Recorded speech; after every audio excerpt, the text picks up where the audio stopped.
விஜய்க்கு வழிவிட்ட பாமக தலைவர் டாக்டர் அன்புமணி தமிழக அரசியல் களத்தில் பெரும் பரபரப்பை ஏற்படுத்திய நிகழ்வு, திமுகவிற்கு அச்சத்தை ஏற்படுத்திய நிகழ்வு. பேரன்பில் தமிழ் உறவுகளுக்கு வணக்கம். நான் உங்க பயிலாமர். இன்னைக்கு திண்டுக்கல்ல பாட்டாளி மக்கள் கட்சியினுடைய தலைவர் அண்ணன் அன்புமணி ராமதாஸ் அவர்கள் நடைபயணத்தை மேற்கொள்ள இருக்கின்றார். அதே வேளையில் திமுக செய்கின்ற துரோகத்தை மக்களை சந்தித்து திமுகவின் துரோக முகங்களை தோலுரிக்க இருக்கின்றார் இன்றைக்கு. ஆனால் பாட்டாளி மக்கள் கட்சி கரூர் மாநகரில் தான் நடைபயணத்தை மேற்கொள்ள.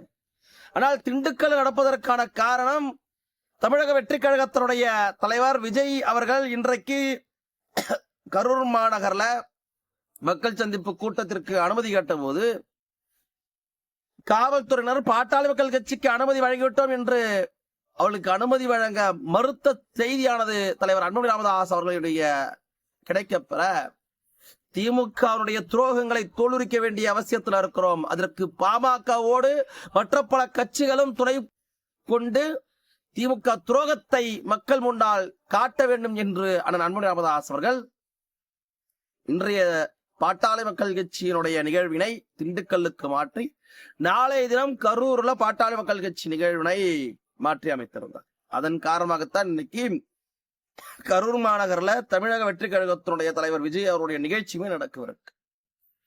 இந்த நிகழ்வானது தமிழக அரசியல் களத்துல ஒரு பெரும் அதிர்வையும் ஏற்படுத்தி இருந்துச்சு. ஏன்னா இன்னும் கொஞ்ச காலங்கள்ல தேர்தல் வர நேரத்துல இன்னொரு கட்சியினுடைய தலைவர் நிகழ்ச்சிக்காக பாமக தலைவர் அன்புமணி ராமதாஸ் அவர்கள் தன்னுடைய நிகழ்வை விட்டுக் கொடுத்திருக்கின்றார் என்கின்ற ஒருபுறம் அரசியல் விமர்சகர்கள் தீவிரமாக இதை குறித்து பேசிக் கொண்டிருக்கக்கூடிய சூழ்நிலையில திமுக அச்சத்துல துடிதுடிச்சுட்டு போய் நிக்குது.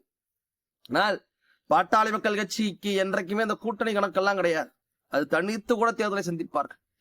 எல்லா பலமும் கொண்ட ஒரே இயக்கம் தமிழ்நாட்டில் இருக்கிறது பாட்டாளி மக்கள் கட்சி மட்டும். தமிழ்நாட்டுல கடந்த 4.5 ஆண்டு காலமாக மக்கள் படக்கூடிய துயரத்தின் அத்தனைக்காகவும் எதிர்த்து குரல் கொடுக்கக்கூடியது பாட்டாளி மக்கள் கட்சி மட்டும். அதே வேளையில திமுக துரோகங்களை தோலுரிப்பதற்காக மற்ற இயக்கங்கள் இருக்கின்ற போது அவர்களுக்கு வழிவிட வேண்டிய அவசியத்தின் காரணமாகத்தான் அன்புமணி ராமதாஸ் அவர்கள் விஜயினுடைய இந்த நிகழ்வுக்கு தன்னுடைய நிகழ்ச்சியை மாற்றி அமைத்தாரே தவிர வேற எந்த காரணமும் இல்லை. நம்ம ஏற்கனவே பலமுறை சொல்லியிருக்கிறோம், அதிமுக தீவிரமான எதிர்கட்சியாக செயல்படாம இருக்கு, பாமக தான் திமுகவை தீர்க்கமாக எதிர்த்து கொண்டிருக்கிறது. இன்னைக்கு அதிமுகவும் பேச வராங்க, அவங்க தேர்தல் நேரத்துல தான் பேசுவாங்க. பாமக தொடர்ச்சியாக திமுக செய்யக்கூடிய துரோகங்களை பட்டியலிட்டு வந்துட்டு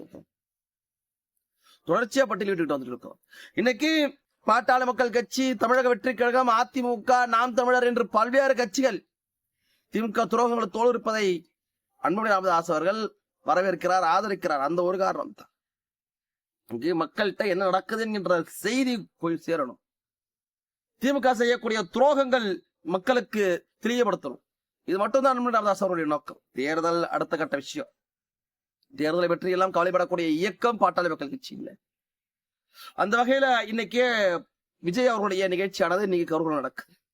தமிழக வெற்றி கழகத்தினுடைய தோழர்களும் பாட்டாளி மக்கள் கட்சியினுடைய சொந்தங்களும் இந்த நிகழ்வை ஒரு பெரிதளவுல பாராட்டி மீம்ஸ்களாக சமூக வலைதளங்கள்ல இது இப்படியான ஒரு நடவடிக்கைகள், இப்படியான ஒரு அரசியல் பண்பு, அரசியல் மாண்பு, நாகரிகம் தமிழக அரசியல் களத்துல இருக்கிறது என்பது, துளிர்விட்டு இருப்பது என்பது, அதுவும் தலைவர் அன்புமணி ராமதாஸ் அவர்கள் ஆதரவளித்திருப்பது என்பதை உச்சி முகர்ந்து பாராட்டாங்க. பல அரசியல் விமர்சகர்களுமே கூட இதை வரவேற்கிறாங்க. இது வரவேற்கப்பட வேண்டிய விஷயம். நீங்க ஒரே நேரத்துல கரூரிலும் திண்டுக்கலிலும் திமுகவுடைய துரோகங்கள் தோலுரிக்கப்படட்டும்.